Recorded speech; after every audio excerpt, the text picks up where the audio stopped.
just flat enjoying this tree. I don't know if there's an insect on this old pear tree or what.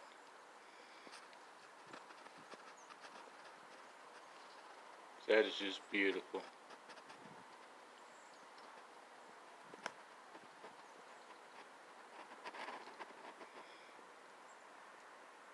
Nothing else eats these pears, but it looks like these guys, they love them. I mean, I get deer here and everything. Nothing eats them. But look, I mean, there's at least 50 of these guys on this thing.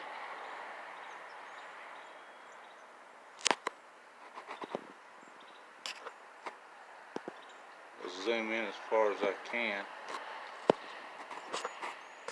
That's it. That's as close as I can get without startling them.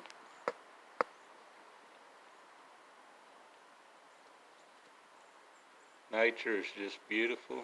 I encourage everyone, get out, enjoy it. It's a blessing. And this is truly a blessing. This is a tree that my son and my dad got for me, and this is the first time anything has took a liking to this tree. So y'all have a blessed day in nature's great outdoors.